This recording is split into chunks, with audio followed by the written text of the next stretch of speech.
Hello, it's Dr. J again, and we are in the Homemaker's Classroom again this week because we are talking about one of the great homemakers in the Bible, the one who made a home for God's Son, Jesus. And our homemaker is Mary that we are going to look at. I hope you have your listening guide. It's available on the church website on the announcement page. You can see it as well as the other 14 listening guides for the study that we're in at this time. As I said, we're going to talk about Mary, and we could talk a long time about Mary. She is kind of the grand lady of the Bible, is she not? Some in our Orthodox friends or Catholic friends, we might say, make too much of Mary. They pray to Mary. To some degree, they worship Mary. Those who would say that God created Mary without the seed of sin so that his son could come into the world through a pure vessel. And has elevated Mary to some heights that really are not as described in the Bible. But we need to be cautioned that if we think some make too much of Mary, that we don't make too little of her, because she is indeed one to be respected and revered as a tool in God's grand salvation story. When you think about young Mary, just a maiden in Nazareth, is really just kind of normal and common, ordinary girl, nothing to stand out about her. So the distinction that when God was looking for someone to carry his son into the world was to look into her heart and saw something there that would put her on this quest to be the mother of the Lord. I borrow a phrase in the title of my study from the legendary radio broadcaster Paul Harvey, who used to have a segment called The Rest of the Story. He would tell you something that was kind of familiar or ordinary or not outstanding in any way, and then he'd say, and now the rest of the story, and then there would be something extraordinary. I'm borrowing that because I think we kind of are familiar with the story of Mary in the Nativity story, and even up until the 12-year-old Jesus lost in the temple story at the end of Luke chapter 2. But I wanted to do a focus on this study of Mary just as the parent, the mother of the adult Jesus. Something we don't look at as much about how Mary was a parent to Jesus when he was an adult. And those of us who have been parents for a few decades will say that parenting adult children is different than parenting children still in the home. You certainly would hope so, right? There's something wrong with the parents or the children if when they're adults you're using the same parenting skills upon them. So I give you at the top of your outline my definition of parenthood. That parenthood is a gradual loss of control. And that's really true. You know, as the kids get older, they take more responsibility. We're not raising them to keep. We want them to be responsible, learn some of their own ways until eventually, hopefully, there will remain some amount of influence. And you don't control their life anymore, but you hope to have some positive influence upon them. And we see some of the degrees of influence, attempt of influence from Mary on the adult Jesus in 4 stories that we are going to look at in this study. So, the first one is the story of the wedding in Cana in John chapter 2. And there's a lesson we see, trusting a problem to Jesus. Let's read the story and then we'll talk about it. On the 3rd day, a wedding took place at Cana in Galilee. Jesus' mother was there, and Jesus and his disciples had also been invited to the wedding. When the wine was gone, Jesus' mother said to him, "They have no more wine." Well, we need to understand weddings are big deals here, and they can be very elaborate and very expensive, and there can be lots of food and festivities, but they pale in comparison to the multi-day wedding festivals that took place in Bible days, a week long of abundant food and wine and joy and laughter and fellowship before the new married couple ever got to go on to their life together. After the wedding, they had this week-long celebration. It was expensive. It took a lot of planning and preparation. The New Testament, the Gospels tell about the bridegroom coming for his bride, and there's a mystery about when that's going to take place. The return of Jesus is compared to that. We don't know when it's going to happen, like when the bridegroom comes to claim his bride. Well, what's taking time? Well, the groom and his family are preparing this feast, and they need a lot of preparation to have all the festivities ready. And then finally, when it's ready, the groom goes and gets his bride, and the festivities begin. And in this case, we have a problem that has emerged, that they are about to be embarrassed because there's not enough wine to go around. Now, Cana is, as you can follow in your outline, about 4 miles from Nazareth. So for biblical days, it wasn't such a long way, decent hike for us, but not such a long way, and thought that perhaps Jesus and Mary, because they were invited, as well as Jesus' disciple friends, were perhaps related to this family. Maybe, maybe not, certainly knew them well, but that Mary feels some bit of responsibility to help take care of the problem when it seems they're running out of wine. It's going to be an embarrassment for them. So maybe it was a family thing that takes place, or maybe that at least we could say that she was concerned enough that she was trying to save the groom and his family from some great embarrassment. And by the way, in Cana today, there is a historic church that I've visited a couple of times that is built in memory and celebration of this story. And it's a nice little stop, usually on your first full day of touring in the Holy Land, to make that stop late in the afternoon at the church at Cana. So Mary says, she's told they have no wine. She tells Jesus that. And look at Jesus' response. What an interesting exchange between mother and son. Woman, why do you involve me? Jesus says. My hour has not yet come.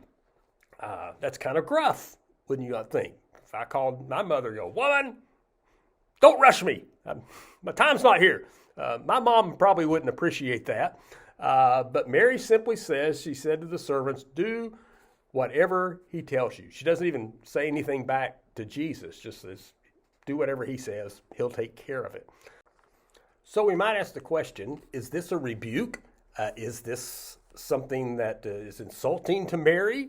But I don't think so, and here's a few reasons here in the bullet points on your outline. First is, the word woman was not a term of disrespect. In fact, it was an expression of honor to call a lady woman by that phrase or that word that was used there. Second, and this is so important, we don't know the tone of Jesus' voice. I sure would have liked to have known. Was he being gruff? Probably not.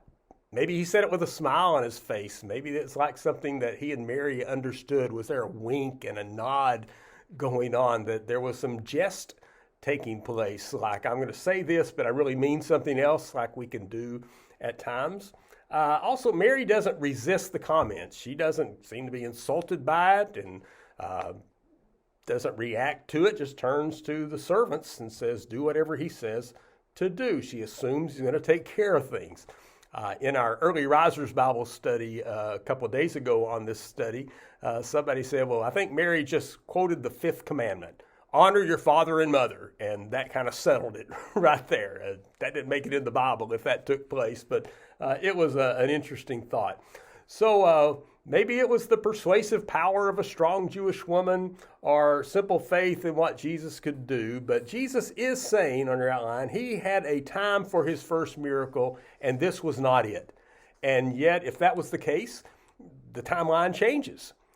And he changes that time and carries on with the rest of the story that we pick up here. Nearby stood 6 stone water jars, the kind used by the Jews for ceremonial washing, each holding from 20 to 30 gallons.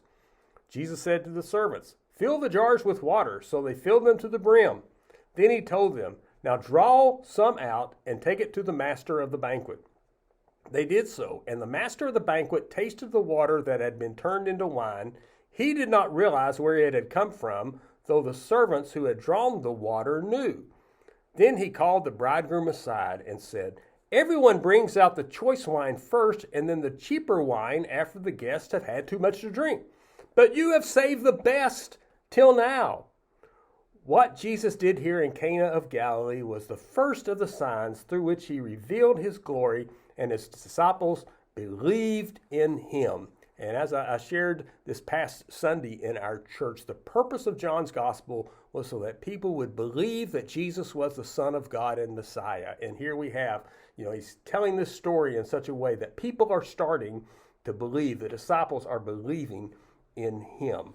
and motivated to change the timeline for his first miracle came from Jesus' own mother, Mary. Amazing thing. It begs a question right here that I ask you. We could ponder this about a lot. Can God change his mind? If God is perfect, did Jesus change his mind? I was going to do my first miracle in a week or next month or next year, but okay, I'll go ahead and do it now because my mom asked me to. That's a good argument to be pondering. If God is perfect and Jesus is God in human flesh, can God change his mind? And there are times in the Bible that would seem to be the case. I'm just going to leave that out there to ponder because we have an example here of it seems like Jesus had a different timetable and then changed and agreed to go with what his mother pursued him to do and to make wine. And not only did Jesus make wine, he made good wine, as is shared there. There's a story I remember years ago about a fairly well-known Baptist pastor for his day that stood up kind of gruff and said, "I've been accused of smoking cigars, and that's a lie. I smoke good cigars." So Jesus didn't make wine. He made good wine for them to share. We ought to like this story because every single person who's had a little time on this earth has faced a situation that would have been so embarrassing if it had played out. We were risking some great embarrassment, and somebody came through. Somebody came through and delivered us and bailed us out, and we came out smelling like a rose. That's what's kind of taking place here. So notice here, and I like this little phrase, that Mary didn't whine about the wine. She simply said, and this is the point there, let Jesus take care of it. Handing over, trusting your problem to Jesus. And when you think about, heaven deciding what's the first miracle Jesus is going to do, it would be grand and bold, perhaps in the bold strokes we would say. Let's let him heal a multitude of people, or let's let him feed and wipe out hunger for a little while, or let's let him take disease off, or raise a bunch of people from the dead. Nope. The first miracle Jesus says is, let's fix a catering problem. Let's make up for a short-sightedness on the supply end of a party. And it helps me know that my problems, they'll be heavy to me, but maybe like this one, on the grand scheme, it wasn't so great in the grand scheme of the world's problems, but Jesus cared about it to intercede, and he cares about my small problems too, and will intercede for us. Before I move on, I will mention this. There is a TV series, you can get an app and see it for free, called The Chosen. And season 1 is 8 episodes, the early ministry of Jesus. Again, get the app and you can watch it for free. You can buy the DVDs if you'd prefer to go that route. Study your Bible first, because like in any rendering of the scriptures, they add some things to fill in backstory, and they leave out some things that I wish were in there. But my favorite story that is portrayed in The Chosen is the story of the wedding in Cana and turning the water into wine. And it's about 4 or 5 episodes in, but it's worthwhile. So I encourage you to do that. For our next story of Mary with adult Jesus, we go to Mark chapter 3 and the early times of Jesus' public ministry. Then Jesus entered a house, and again a crowd gathered, so that he and his disciples were not even able to eat. When his family heard about this, they went to take charge of him, for they said, he is out of his mind. It's a bit of like an intervention that's taking place going on. And the reasoning for that, you kind of have to read the verses before and after in this passage, is Jesus is drawing lots of crowds and multitudes. He's become popular and well-known, and a lot of his teaching is challenging the traditional teachings of the synagogues and the temple leadership. And way in Jerusalem, they're hearing about him.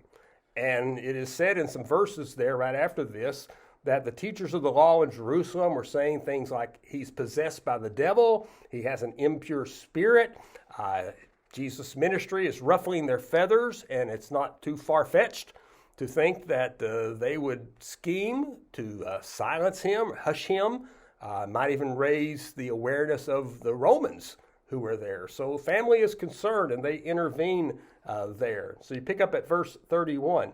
Then Jesus' mother and his brothers arrived, standing outside. They sent one in to call him. A crowd was sitting around him, and they told him, your mother and brothers are outside looking for you. Who are my mother and my brothers? Which is the heading here for this story. Who are my mother, and my brothers? And then he looked around at those seated in the circle around him and he said, here are my mother and brothers. Whoever does God's will is my brother and sister and mother. And that's why I call this here again at the title of this section, the value of doing God's will. Jesus out ministering away, his family is concerned about him, but he's going to continue doing his thing and even claim an extended family there in those around him. Now, I put a long blank here next again. Thinking about adult children, one of the things you will probably say, or at least think, to your adult child is, I hope you know what you're doing. See, all you got left is influence. You don't have control anymore, so they're going to take that job, or they're going to make this decision, or they're going to do this, and you say, I hope you know what you're doing. It's kind of with Jesus, because they're concerned about him. He's not going about his life the way they would want him to. I certainly hope he knows what he's doing. But just the point of the story I bring out is that value of doing God's will. What a great honor to be kind of part of Jesus' family. Those who are around him, they're staying with him. They're following. They're listening to him. And so we do God's will. Jesus considers us like family to him. The third story is probably the most familiar other than the nativity story about Mary, and that is the little verses in John's gospel that tell about Mary being at the foot of the cross for the crucifixion. Jesus dies on the cross, and I call that the depth of grief. We can only attempt to fathom the pain it must have been. Near the cross of Jesus stood his mother's sister, Mary the wife of Clopas and Mary Magdalene. And when Jesus saw his mother there and the disciple whom he loved standing nearby, he said to her, Woman, here is your son, and to the disciple, here is your mother. From that time on, the disciple took her into his home. After 33 years of loving Jesus, as from the time that the angel appeared and said she was going to be with child, now just the crushing heaviness of the grief there of watching, the pain in her soul. I put a verse in there, excuse me, that comes from the infant story of Jesus, after the birth of Jesus, still in Luke chapter 2. Mary and Joseph take 8-day-old Jesus to the temple. It's for his circumcision, it's for his naming ceremony, and there they meet two people. They meet a lady named Anna, who we'll talk about next week, and they meet a man named Simeon, who God has promised would not die until he saw the Lord's Messiah. Simeon holds the child, and he offers blessings, and he gives these words here. Simeon blessed them and says to Mary, Joseph is there, but these are words just for Mary, a word kind of a prophecy. This child is destined to cause the falling and rising of many in Israel, and to be a sign that will be spoken against, so that the thoughts of many hearts will be revealed. And then this last phrase, and a sword will pierce your own soul too. And that prophecy is being fulfilled there at the foot of the cross as she is watching Jesus die. And there's no more poetic way I can guess to say it's like a sword piercing your soul. It's significant, and I remember one of my New Testament professors in seminary bringing this out. Here is Jesus. He's dying for the sins of the world, past, present, future, all humanity, and he feels the responsibility still in love to look down into the eyes of a friend and say, take care of my mom, take care of my mother. That he can have that vast of love for all humanity, and yet that personalness of love and care for his own mother there. I know from observation, not experience, that there is no deeper earthly grief than when a parent has to bury their child. We want our children to bury us. The loss of a child is the grief. I've seen people come through that grief and healed of that grief. It's a long, hard journey folks go through. I don't know anything heavier than the loss of a child, and Mary experiences in that grief. That is the depth of earthly grief, I think, they can go to, is in the death of a child. Fill in your last phrase. Great love can bring about great pain, right? I mean, she's experiencing the pain of loving motherhood here, but I say love anyway. Prayerfully we will know that to love someone, even though their loss can be great pain, we'll be glad the benefits of loving are far worth the pain and the cost. The last time we meet Mary is this one, and it is in the early church, and I call this the presence of hope, part of the resurrection story.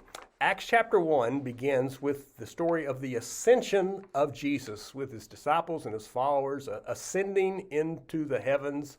It's where he says, that you'll be my witnesses in Jerusalem, Judea, Samaria, and the ends of the earth. And he rises and disappears into the clouds, and the angels say this same Jesus will one day return.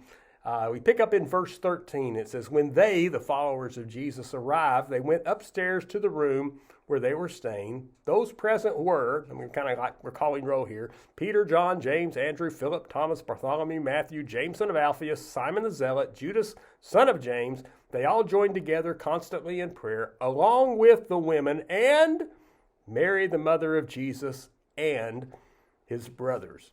A couple of things there I put in your note. This is the last view by name we find Mary in the Bible.